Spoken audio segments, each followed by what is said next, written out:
Hello, beautiful. Well, welcome back. I think this is the night that so many of you have been waiting on.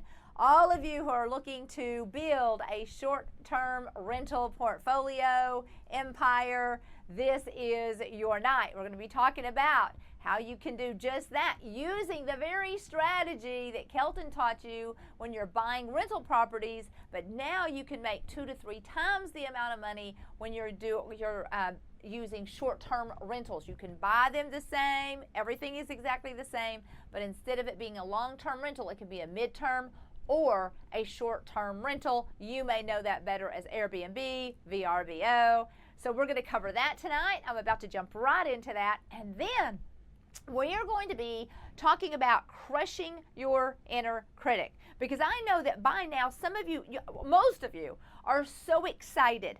There is a part of you, you're like, oh my gosh, I cannot wait to do this. But you know what? We all have this inner critic on the inside of us telling us we're not enough. Oh, you can't do this. Who do you think you are? Well, we're going to talk about how you crush that inner critic, how you shut it up so you can truly transform your life. And then we are going to end with designing a life you love. I'm super excited about this because most of us are not living a life that we designed. We're just living a life we kind of fell into. And we're going to start talking about how now you begin from right here designing what you want your future and what you want your life to look like. So a very fun evening, a lot of stuff to cover, and I'm going to go fast.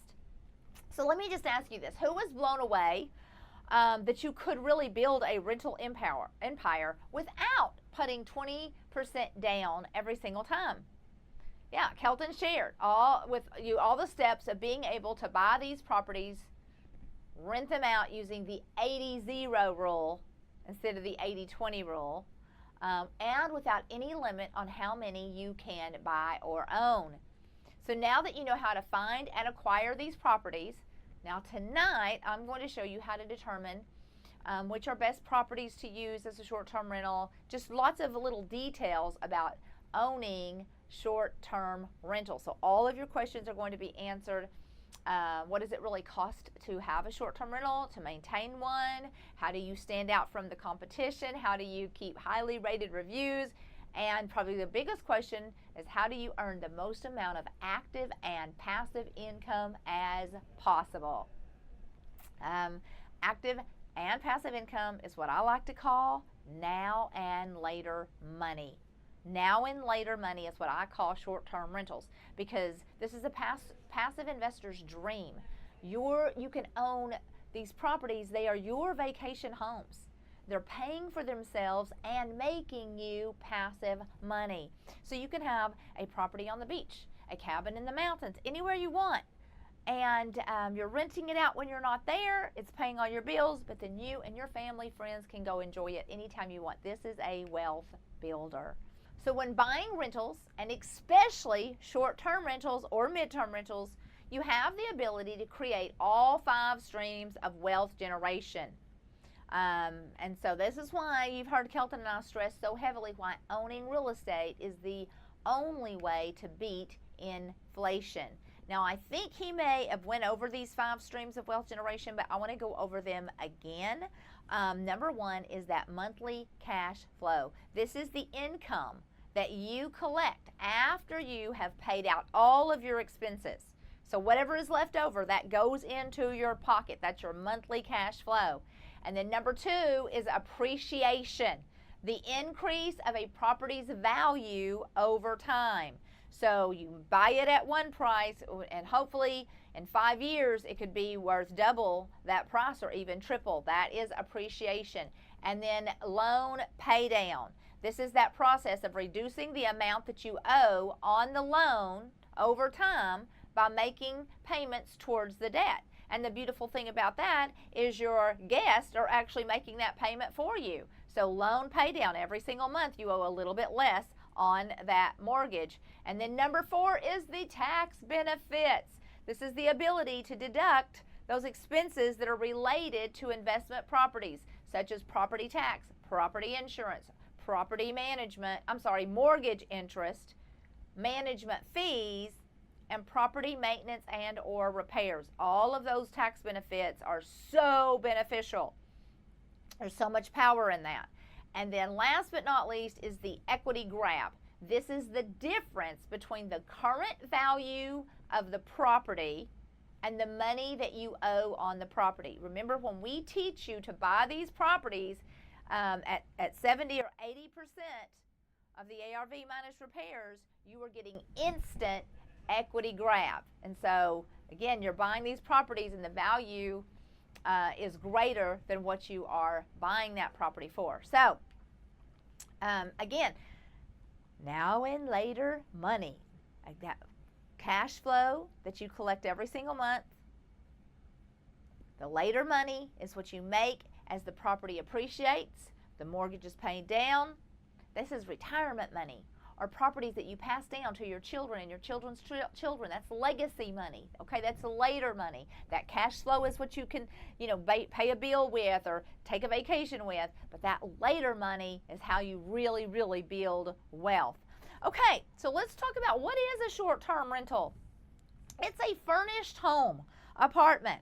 It can be a cabin, a cottage, an RV, any kind of a residential property that can be rented out for a short period of time, and we know it as an alternative to a hotel.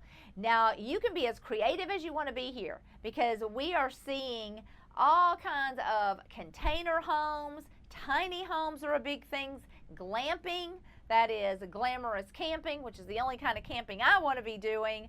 There are treehouse short-term rentals. I've actually seen a train car that was turned into a short-term rental. So just anything that you can call RVs. So anytime that you can turn something into a fun or glamorous or unique experience for your guest, then it has a lot of potential to be very lucrative for you, okay? So now Airbnb and VRBO are the most popular two platforms in America. However, there's new ones rising up every single day because short-term rentals are really popular. And I do want to challenge you that if you've never stayed in a short-term rental, if you're used to always staying in a hotel when you travel, oh my gosh, you've got to try it. If I am not speaking at an event that's in a hotel, then anytime I travel, I am typically staying in a short-term rental. And we'll talk about how, some of the unique characteristics of that versus a hotel here a little bit later. But as the investor, whenever you are looking to purchase a property and make it a short-term rental, there's a few things that you need to know. And number one is that some cities, some counties, HOAs, have banned short-term rentals. So you always want to check with your county, the city, or the HOA to make sure that it's going to be okay before you would spend that time, money, effort in creating that to only learn that, it's been banned. So that's number one, first thing you want to do. And then number two, you've heard that term, location. Location, location. Well, it is never more important than when you are considering a short-term rental. You typically want to be within 20 to 30 minutes of anything of interest that is drawing people into that area on a regular basis. So it could be just as simple as a popular downtown area. Anywhere here, I'm in Dallas, and so the Metroplex, Dallas, Fort Worth, and pretty much anything in between there's people coming to this area. We have professional stadiums like the Rangers, Cowboys, Mavericks. We've also have Six Flags. We've got water parks.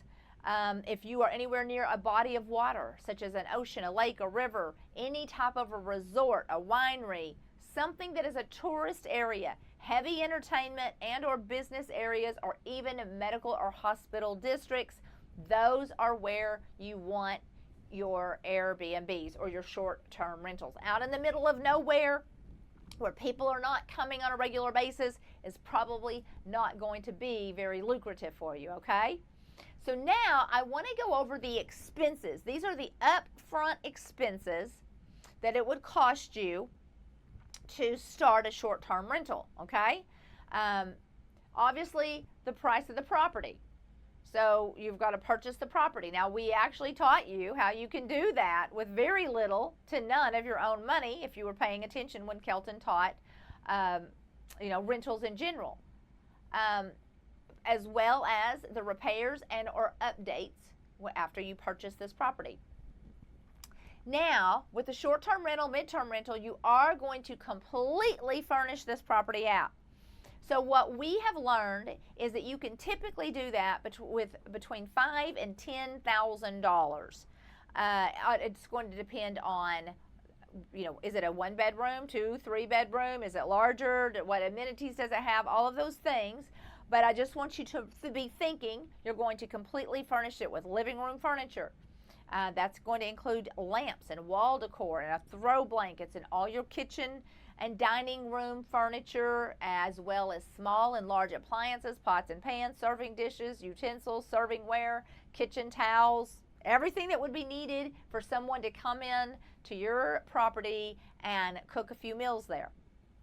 As well as your bedroom furniture, including bedding, linens, your bathroom linens, bath towels, washcloths, and then I highly recommend patio furniture, and we always include a grill, okay? So always be thinking about that. Now, those are the upfront costs that it's going to cost you to get this thing up and going. Now I want to talk a little bit about the monthly cost. We are huge advocates of having a property management company. I am not in the business of teaching you how to be a property management person. I don't want you to be dealing with all these customers. I am in the business of teaching you how to acquire these properties, how to set them up, and then you let someone else do all the hard work for you, and you go get another one and another one and another one. That's how you build wealth. If you get into the property management part of it, all you're going to do is find yourself a full-time job. So there's several out there. There's Evolve, there's Vacasa.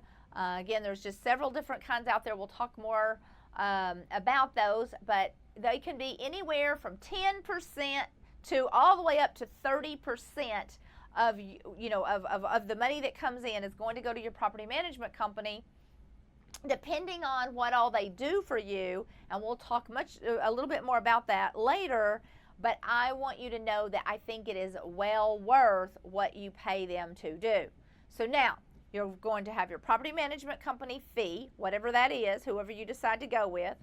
Then you're going to have a monthly mortgage payment on your property. You're going to have insurance on your property, and all the utilities you will be responsible for the electric, water, gas, trash. You're going to want cable, Wi-Fi. If there's going to be yard maintenance, if there's a pool, there will be pool maintenance, as well as housekeeping after each of your guests depart. Now, your guests are going to pay that housekeeping fee, but I still want you to know of all the costs that you're going to be coming out every single month, as well as your restocking. You're going to be restocking things like paper towels and trash bags and cleaning supplies and laundry detergent, dishwashing detergent, shampoo, conditioners, hand soaps, all of those things that you're going to be expected to provide. So those are the monthly costs. All right. Now I want to talk about what can you bring in a night on a short-term rental? Well, if you just had a traditional, and what I mean by that is there's really nothing special about it. It's just a simple place. It doesn't matter if it's a 1-bedroom, 2, 3-bedroom, as well as I want to take a minute here to say that you could actually rent out a room. Maybe you're an empty nester. You have an empty bedroom or two. As long as there is private access to a bathroom, then you could make some money by renting out 1 or 2 rooms in your house. A room is typically going to go from anywhere $50 to $100 a night. Now, that is not what I'm teaching. I'm really teaching you how to purchase these properties and then rent the entire property out. A traditional property is going to go somewhere between $125 and $300 a night. That is going to depend on, how many bedrooms, what are the amenities, and where is it located. If it's a hot spot, it may, even though it's a 1-bedroom, may go for $300 a night. If it's, if it's just something very simple, It may only go for $125 a night. So that's, that's a little bit debatable. But the great thing about it is you can run comps on short-term rentals and know exactly how much your short-term rental should go for per night.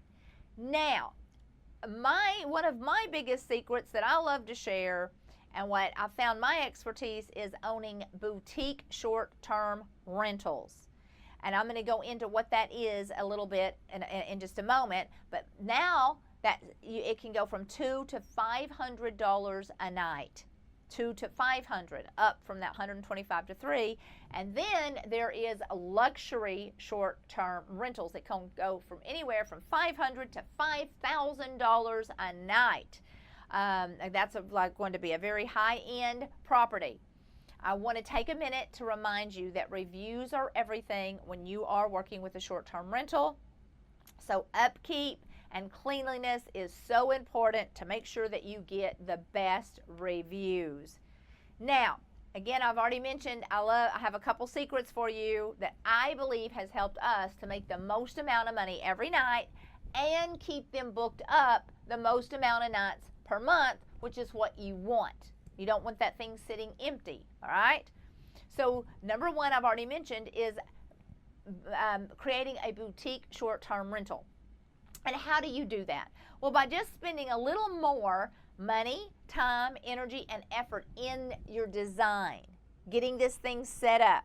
And you can do this in an array of different ways. You can go super cute and fancy with traditional or modern, or even eclectic or theme designs are really popular only in certain areas. Say you're in Disneyland, Disney World. Well, you could, constantly little kids are coming there, so you could do one in the princesses. Each bedroom is one of the princesses. I was in, where was I? In Tennessee, Nashville, and stayed in a short-term rental, and every one of the bedrooms, there was a Dolly room and a Reba McEntire room and a Johnny Cash room. However, you wouldn't want to do that, right here in Dallas, because people aren't coming in for that. So when you're thinking themes, we have short-term rentals in Colorado, and of course we went for the whole cabin feel with bare rugs and all of that kind of thing. But I wouldn't do that here in Dallas. So always think about where it's located and does that design fit for that location. All right. Personally, for my boutique short-term rentals right here in Dallas area, I love to just use some bright colors, unique backsplash, fancy lighting, colorful rugs, decor, and just some fun, funky accessories to give it a fun and a comfy feel. And I'm actually going to show you a couple of pictures of a couple of mine here in a few minutes. Now, you have to be really smart. I came from a single mom and was a single mom for many, many years, so I know how to shop smart. I can outfit a short-term rental. I love to shop at Target, At Home, Home Goods, Nebraska Furniture Mart, even IKEA, and consignment stores. So you want to be smart when you're purchasing properties. You also, or when you're buying furniture for these properties. Also, you want to keep in mind, you don't want to get extremely high-end furniture for a boutique that is going to just cost you a lot of money, because do remember that people are going to be in and out of your property and they don't always take the best care of it. But you also don't want to get really inexpensive furniture that's going to be breaking down on you all the time. So I usually go middle of the road, so that I'm not devastated when something does get broken, torn up, but I'm also not putting something in there that I'm constantly having to replace, or people are complaining that it's cheap and I get bad reviews. The next thing you need to know is that comfortable beds and bedding make all the difference, and these will skyrocket your reviews. I share this every single masterclass. For the mattress, I use a Zenith memory foam. You can get either a 10 or a 12-inch green tea mattress. This is literally what I sleep on these are the mattresses that are in my house. I put queen-size beds in all of my short-term rentals in every room, even the master, and you can get them from Amazon anywhere from $290, sometimes they're up to $350. Those are the queen-size Zenith memory foam, 10 or 12 inch. I get queen size, and I will say that probably 1 out of 4 of my reviews are talking about how comfortable those mattresses are and how comfortable the bedding is. I do try to spend a little bit more money, although I go to Target and I love the microfiber sheets, and people rave about them. Make sure you get some, some decent quality pillows. And when people go on vacation, they want to sleep good. So, all right, here is one of my short-term rentals. And when I say boutique, you can see. Now, I did not spend a whole lot more money. I probably did spend a little bit more. We did you see the wood on the barn door there that goes into just the kitchen pantry and the Vent-A-Hood. That's probably where I spent a little bit of extra money in this house. The little bit of funky blue tile on the wall, but that just came from Lowe's or Home Depot. Painted the doors blue, and then did a little bit of fancy lighting in there, but it still didn't spend a ton of money. But this would be considered boutique, all right, when you're looking at pictures, because if you've never stayed at a short-term rental, let me tell you a little bit about how it works. If you decided to come to Dallas with a family of 5 and you were going to stay for 3 days, well, you would go in to maybe Airbnb or VRBO, and you would put in the dates that you're coming. You would put in how many days you need to sleep. You're going to try to sleep 5. You're going to put the dates that you're coming, and then anything that you want. If you would use a filter if you want to make sure that it has a swimming pool. If you want to be within 10 minutes of a certain place, you would put in all of your criteria, and then everything that is available that fits that criteria is going to populate, and it's going to show you some pictures of that property and give you all the details. So pictures are very important. When I'm looking for one, that's where I start. I look and I see how many, what is it decorated like? What does it look like? And if I'm interested in that, then I go a little further and I find out where it's located and all the amenities that it has. If I'm not interested, I'm just going to skip that one. I want something cuter than that, or I want something, bigger than that, whatever it is. And then the next thing, so maybe I found a few. Now the next thing I'm going to do is read the reviews. If there's a lot of poor reviews, I'm like, I don't want to stay there. But if there's a lot of raving reviews and it also has gotten my attention, it looks like it would be a fun, unique experience, well then I'm going to book that. So that is the way most people make their decision when they're staying in a short-term rental. Now some people are just always looking for the least expensive. They're not there for an experience, they're there for work. Well, there's short-term rentals for them too, but I have found that I can make the most amount of money with my boutique short-term rentals. Okay, now secret number 2 is we convert the garage into a bunk room. You typically do not need a garage when people are staying in a short-term rental. As long as there's ample parking in the driveway and or near the street, then they're only there for a few nights usually, and you don't have to have a garage. And I'm going to show you a picture here in a minute. I build super cute queen size bunk beds that sleep 8. So if I have a traditional 3-bedroom home and I add that bunk room, that can increase my occupancy to 14 very comfortably. So this is going to be perfect for large families or reunions. Bachelorette parties are really, really popular with a lot of our properties. Also little soccer teams or baseball teams that are coming to Dallas for competition, cheerleading teams, or maybe 2 or 3 families that are traveling together,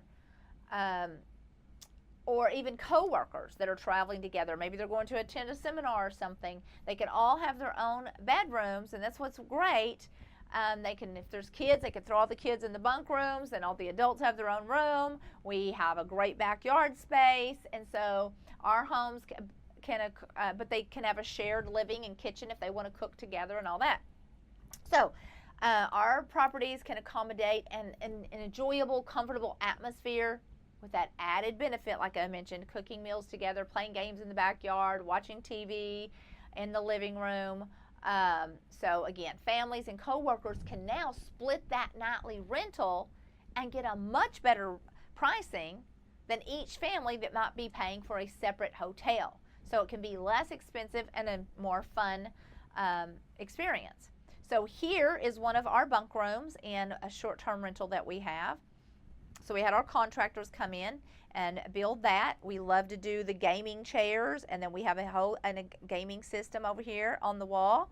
And so again, lots of bachelor and bachelorettes and teenagers and little kids, but adults, those are queen size beds. So 2 adults can sleep in those, and works out very comfortable. All right. Now, I've mentioned hiring a property management company. And again, there's new ones that are popping up every day. There is the 2 that I am the most familiar with is Evolve and Vacasa, our property management companies.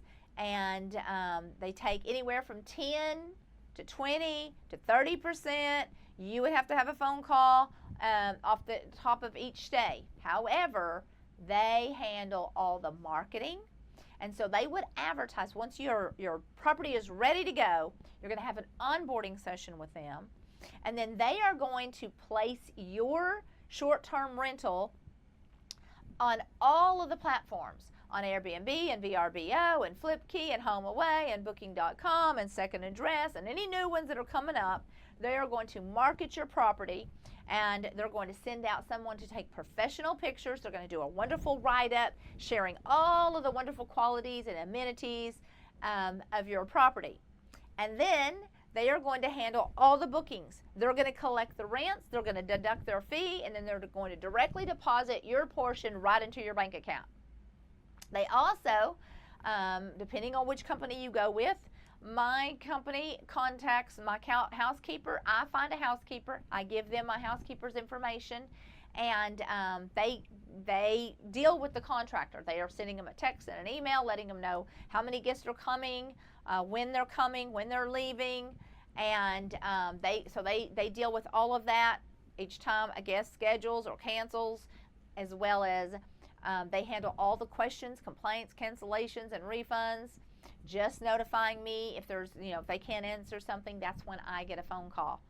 So that is the beautiful thing, is now I can own as many of these as I want, and I'm not getting a ton of phone calls. I'm not having to handle all of that. I have a company that does it for me. So, and then another thing I want to mention is that most of them will pay up to $3,000 per a stay on property damage. So if you do have somebody that comes in, now you still want your own insurance if the hot water heater breaks or need a new roof.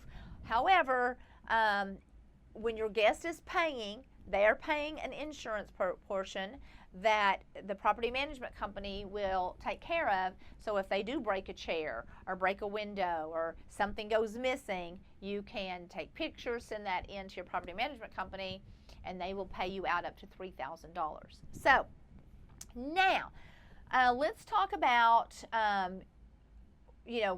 what this money looks like. You want to have a 50% minimum occupancy rate. That means that you want your property to be rented out at least 15 times a month, 15 nights a month. That's 50%.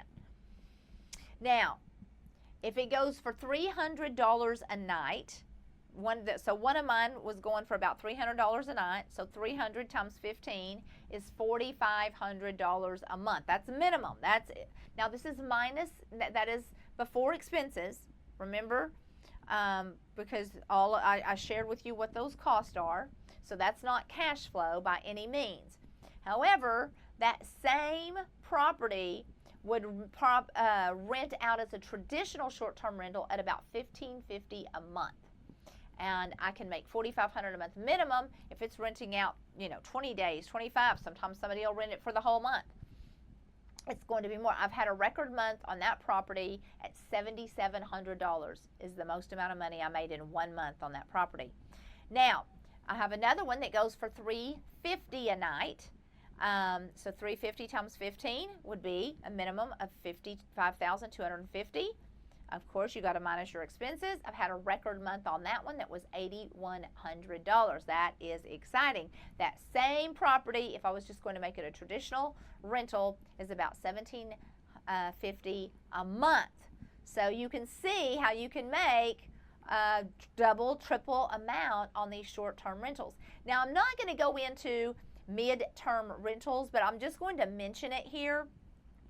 A long-term rental, they are going to sign a lease, and it's usually 6 months to a year, all the way up to a 2-year lease. That's a traditional rental. When we're talking about short-term rentals, they are usually 1 or 2 nights up to 30 nights. And then there's a mid-term rentals. These are usually rented out maybe to traveling nurses or traveling business people.